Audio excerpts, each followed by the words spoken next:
कृष्णमूर्ति कहते हैं दृष्टा ही दृश्य है, मगर अष्टावक्र कहते हैं दृष्टा यानी साक्षी।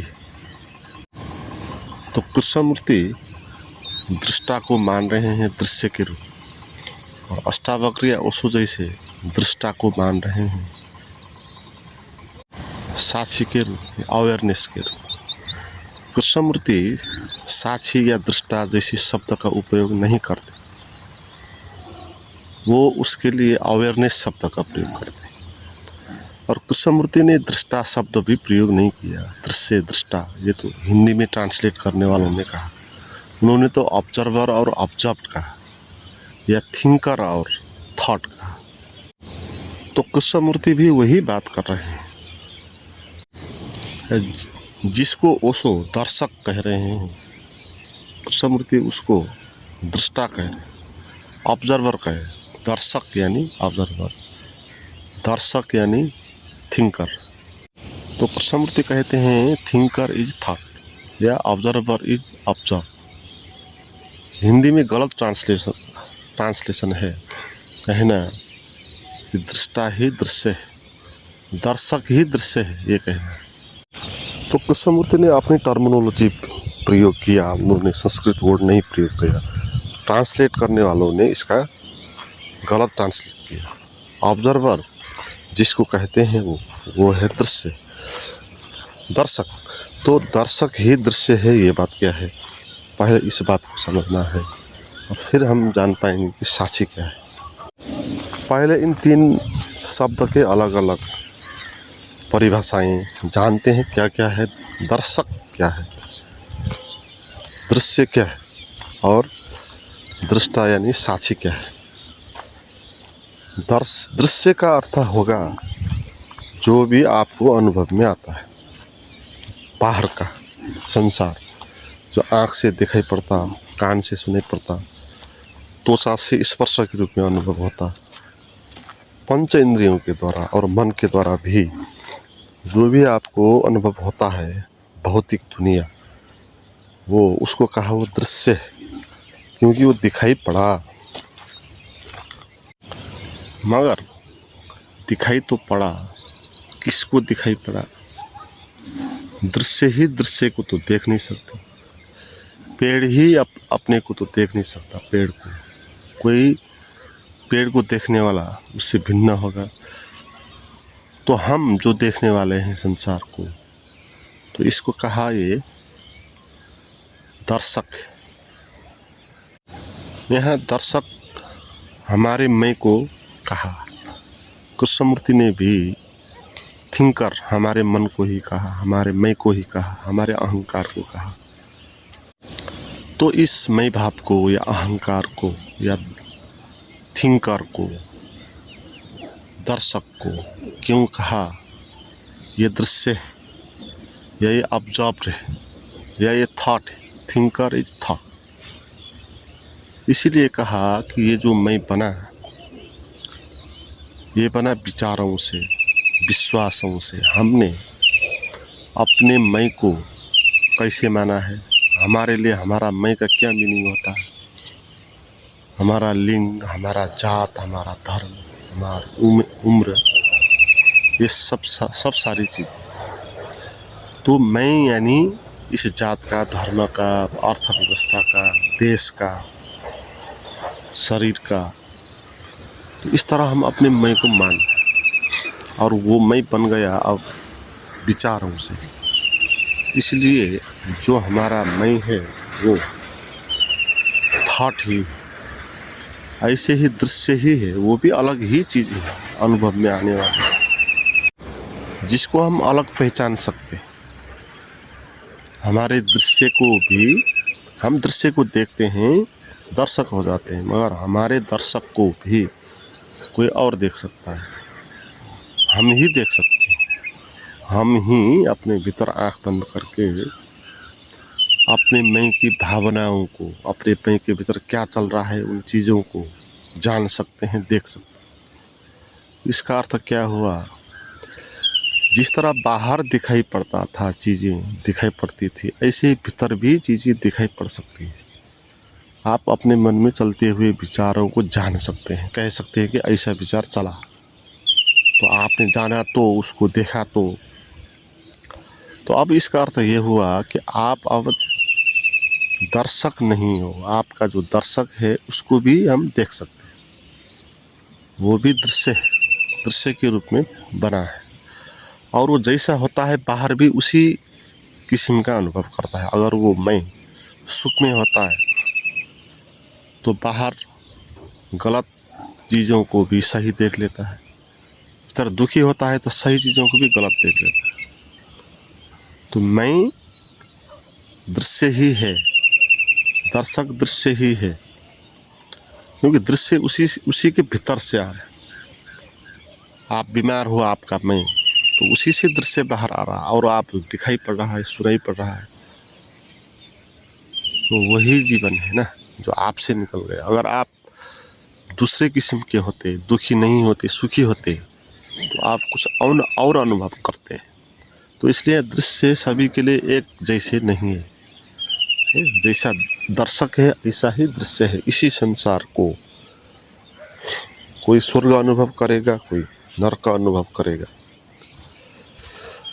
संसार वही है, दृश्य तो वही है ना, पेड़ तो वही है, आपके लिए भी और दूसरे के लिए भी। मगर मैं भाव या हमारा जो मैं है, जिसको कहा दर्शक, वो जैसा होता है ऐसा ही उसका संसार अनुभव होता है, तो उसी से संसार निकलता है। तो यहाँ पर क्या हो रहा है, थॉट से ही, थिंकर से ही थॉट चल रहे हैं, जो थॉट चल रहे हैं वो थिंकर से चल रहे हैं, आई से। जो भी हमारे थॉट आते हैं वो सब आई से रिलेटेड होते हैं, और आई जो होता है वो हम मानते हैं वो थिंकर है, वो दृष्टा है हम मानते हैं, मगर वो दृष्टा नहीं, वो दर्शक है। तो इसमें यही कहा गया कि हमारा जैसा अहंकार है, हमारा जैसा मैं भाव है, उसी हिसाब से हमको जीवन अनुभव होता है। जीवन और हमारा मैं वो दो नहीं, रिलेटेड है, एक ही है। ये बात अगर आप समझ गए तो एक बड़ी उपलब्धि ये होगी कि आप अपने साथ लड़ना बंद कर देंगे, आप अपने मैं के साथ लड़ना बंद कर देंगे, अपने भीतर विचारों के साथ लड़ना या उनको कंट्रोल करना बंद कर दोगे। क्योंकि अगर आप बंद करने जाओगे तो आप जो बंद करने वाले हो वही पदा हुआ है, वही थॉट को कंट्रोल कर रहा है। आई थॉट है, और हमारे माइंड में और सारे थॉट चलते हैं, भूत के, भविष्य के, आशा के, निराशा के। तो हम आशा के थॉट को समर्थन कर रहे हैं, उसका मजा ले रहे हैं भीतर, और निराशा के थॉट को वहाँ से निकालने का प्रयास कर रहे हैं। तो यहाँ पर क्या हो रहा है, थॉट को निकाला। आशा एक थॉट है, निराशा एक थॉट है, और आई एक थॉट है। मगर यहाँ पर भूल क्या हो रहा है कि आई अपने को केंद्र मान रहा है, आई थॉट अपने को दृष्टा मान रहा है, अपने को केंद्र मान रहा है। इसलिए इस भूल में पड़ गया को अपने साथ लड़ने लगा। वो ये सोचने लगा मैं हूँ पावरफुल केंद्र, तो मैं अपने विचारों को शांत कर दूंगा, अपने को अच्छा बना दूंगा। तो ये वो सोचने लगा, और अच्छा वो होता नहीं, जितना प्रयास करता उतना बुरा हो जाता है। इसलिए और ज़्यादा फिर लड़ने लगता अपने मन के साथ।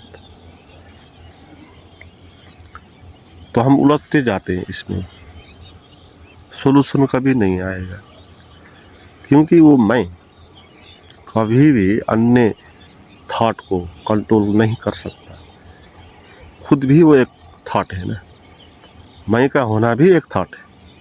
अन्य थॉट को तो आप बंद कर देंगे, ठीक है, मगर मैं का जो थॉट है वो क्या करेंगे, वो तो बना रहेगा। तो सोल्यूशन कैसे आता है? सोल्यूशन तब आता है जब आप ये समझते हो अपने विचारों को कंट्रोल करना, अपने को परिवर्तन करने के लिए कुछ भी करना है, ये सब व्यर्थ की बात है, ये संभव नहीं। तो आप छोड़ दोगे अपने मन के साथ लड़ना, आपके भीतर एक शांति आएगी, द्वंद्व रहित स्थिति आएगी। शांति का वही अर्थ है ना, जहाँ द्वंद्व नहीं होता। अशांति का अर्थ द्वंद्व है। हमको जो अशांति अनुभव होती है वो वही है जो हम अपने मन के साथ लड़ रहे हैं ना,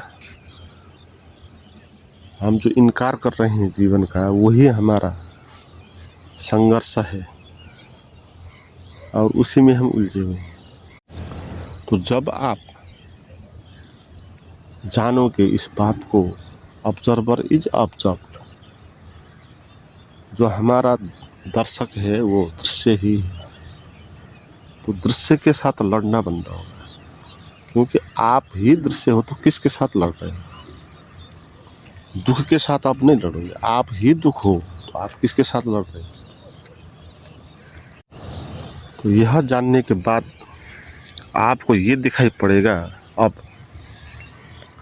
आपके भीतर जो मैं है अब वो भी अन्य थॉट जैसा, अन्य सब्जेक्ट जैसा एक सब्जेक्ट हो गया और आप इसको देख सकते हो।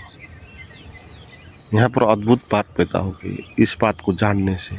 Observer is observe. अब आप अपने को भी देख सकते हैं। इससे पहले आप अपने को देख नहीं सकते क्योंकि आप अपने साथ लड़ रहे थे ना। तो दूरी होनी चाहिए अपने को भी देखने के लिए। तो आप लड़ नहीं रहे हो तो अपने से मुक्त हो गए, आप एक दूरी बन गई। तो आप फिर देख सकते हो अपने को भी। तो आप अब फिर कौन हो? आपको अब दर्शक कह नहीं सकते क्योंकि जो दर्शक है वो दृश्य ही था, उसको भी हम देख पाएंगे। तो इसको कहते हैं ये साक्षी है। साक्षी परमात्मा का स्वभाव है, ये ऐसे है बस। और ये किसी भी दृश्य से रिलेटेड नहीं, हर दृश्य से ये अलग ही है। इसको कभी ये होता नहीं कुछ, क्योंकि जिसको होता उसको भी ये जानने वाली होती है। तो आपके भीतर जो आपका मैं भाव था और जो विचारे चलते हैं, तो इन चीज़ों को भी दृश्य के रूप में आपके भीतर किसने जाना? कौन बचा अब जो अब दृश्य नहीं? दृश्य तो गायब हो गए ना। दृश्य दो किस्म के दृश्य थे, एक बाहर का दृश्य, एक हमारे भीतर का दृश्य। भीतर का दृश्य आई, मैं भाव था। बाहर का दृश्य यह संसार। तो अब दोनों दृश्य ही मिट गए, या आपका जो मैं भाव है वो भी अन्य दृश्य जैसे एक दृश्य के रूप में ही रह गया। उसका वैल्यू कम हो गया। आप जिसको मानते थे आई थॉट कि केंद्र है, वही गॉड जैसा है, गॉड जैसा पावर है उसके पास। तो आप जानोगे वो तो दृश्य है, उसी से दृश्य निकल, तो आप उसको फिर वैल्यू नहीं दोगे अपने आई को, है। ये बड़ी उपलब्धि होगी। निरअहंकार भाव आएगा आपके भीतर, तो अपने आई को आप थॉट नहीं देंगे, तो आप फिर उससे थोड़ी आपकी दूरी होगी।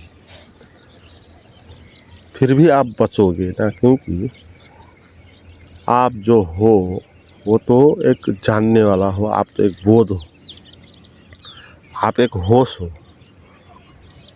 और दृश्य को दर्शक ने देखा तो दर्शक को भी जिसने देखा, अब वो दर्शक भी नहीं रह गया।